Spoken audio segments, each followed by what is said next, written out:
Alright, so today I'm going to be doing a review on what I think is one of the best bang for your buck 24-70 lenses for any full frame Nikon camera. Actually any full frame, any type of camera, I will be using it with a Nikon. And that is the Tamron 24-70 version 1, not the version 2. And the reason I say the version 1 is because I picked this up for about $350, which is crazy for any 24-70 full frame camera lens.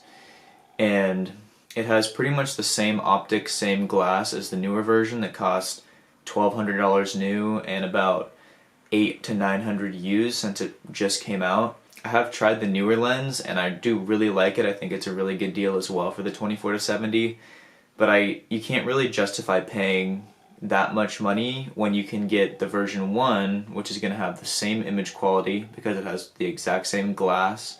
It has image stabilization. I've had this lens for about a month and a half now, maybe 2 months. And yeah, so I'm going to take it out on the street today and do some shots and just show you some shots that I've gotten with it. I'm also going to test the focusing speed, which I think is one of the biggest drawbacks of this lens compared to the newer version. The newer version focuses literally instantaneously.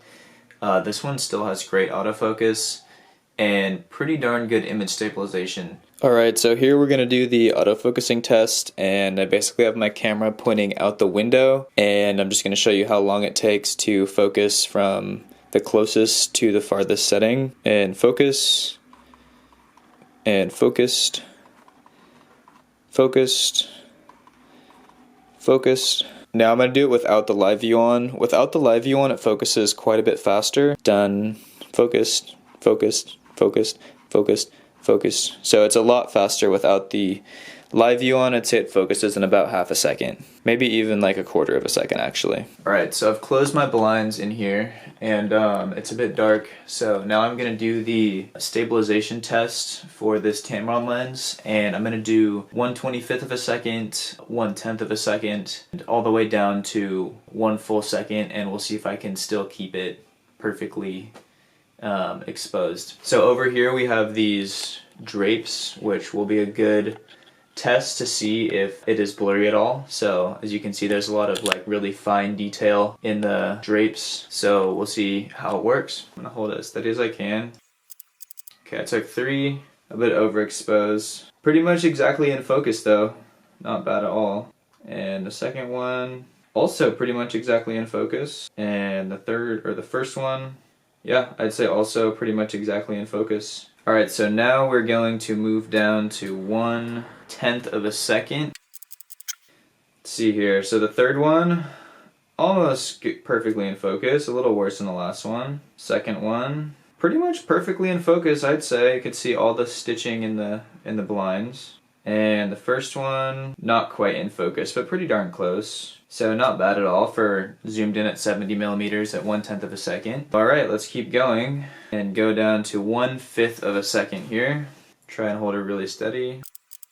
Okay, I took 4. Okay, so number 4, not perfectly in focus, but not terrible either. Definitely a little bit blurry, but really hard to tell. Oh, this one looks like it might be perfect. Cool, yeah, the third one was perfectly in focus at 1/5 of a second, so not bad at all for a $350 lens. Alright, number 2, also perfectly in focus. Wow, not bad. And number 1, yeah, pretty much perfectly in focus too. That's super impressive, holy crap. So we're gonna do 1/6 of a second.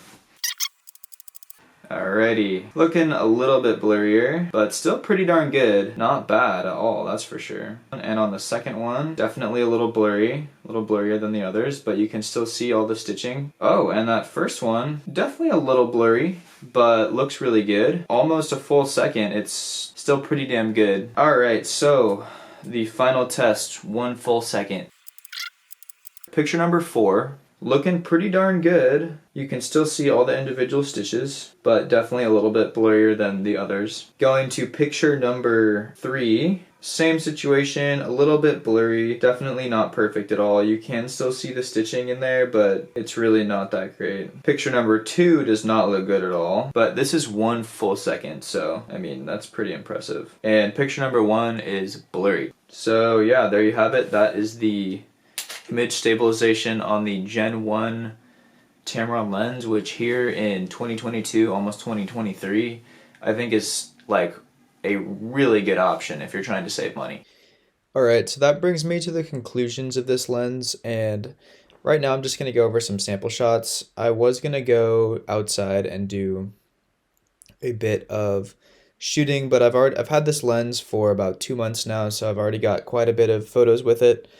So I just kind of wanted to show you some of my favorite shots and why I really think this lens is great. So first off here, this is just a good example of the background blur and for portraiture that it works out pretty well. This is a photo that I specifically took off the lens corrections because I wanted to show a little bit of the vignetting that happens in the corners. Not too big of a deal, but something that can be corrected. This next photo here is another one of a dog, a nice little dog I found in Tunisia, taken with the 24-70 at 70 millimeters. And as you can see, when it's fully zoomed in, there is a little bit more vignetting in the corners, but totally fixable in post-processing. This one and the rest of these photos are some nature pictures I was taking, so I'm just going to go through these. As you can see, I'm shooting right into the sun here, and I'm really not getting any too bad of flares or anything like that, which I was really happily surprised about.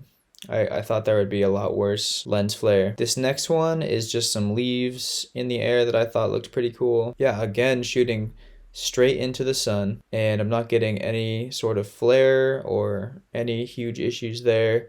And we have this nice, beautiful background blur, and you can kind of see the bokeh here. Nice round bokeh, a little bit more ovally than I would like, but obviously that's kind of in the corners. Another leaf pick here. Another forest shot here. So here's where it does start to have some problems, is the front of my lens is not cleaned at all for this picture, which kind of is a bummer, but you can tell that this, and I did shoot it a bit overexposed as well, but you get these kind of weird, let me zoom in here. So you get these kind of weird colors in the photo, these purples and greens that are really just very disgusting and ugly.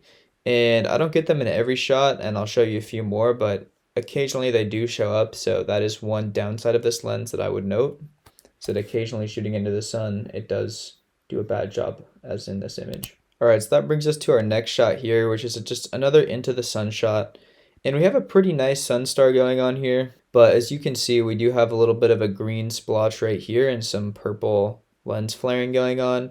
I kind of liked it for this image because it kind of balances out with the sun, but it is obviously not a good looking lens flare at all.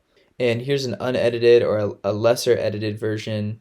You can see right up in here we have some of that splotching, and I actually just did get my sensor cleaned, so a lot of this I am almost 100% sure is from the sensor. This, however, these kind of ugly colors in the lens flare here, that is a lens problem. And it's hard to tell, but this whole area right here is a bit green. Next photo, directly into the sun. You can ignore these little dots here. That's because my sensor is super, super dirty. But this is the kind of lens flaring you should expect with this guy, fully stopped out. And not too bad, but very, very not great as well. Here's a cool little mushroom and a great example of the bokeh you can expect with this guy.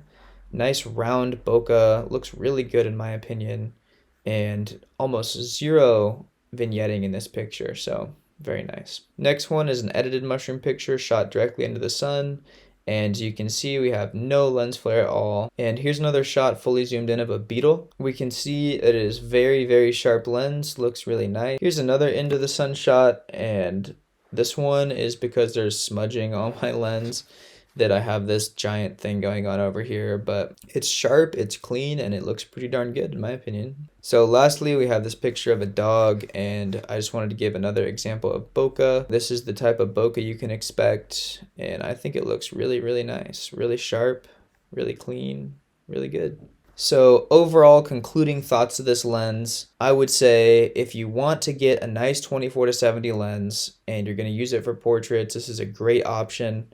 If you're just taking portraits, another really good option is a used 85 millimeter 1.8. I love that lens. That's a really good one. But if you really want the range and just an all-purpose good lens for your full-frame camera, then I would go with the Gen 1 Tamron. I mean, it has the same exact glass as the G2. It has pretty darn good autofocus.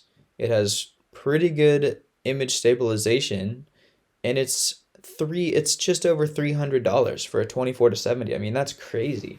If you want to go with Nikon, getting a used one with no stabilization at all, you're going to be spending minimum $700, $800 for a used one in fair condition, and you can get a near mint Tamron 24-70 f2.8 for like $350 or $400. It's just like getting an iPhone.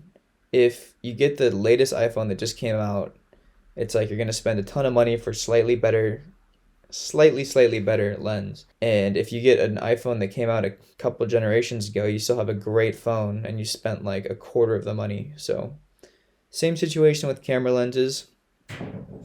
And that pretty much concludes why I think this is the best 24-70 lens for the best price. So thank you for watching, and I will see you in the next review.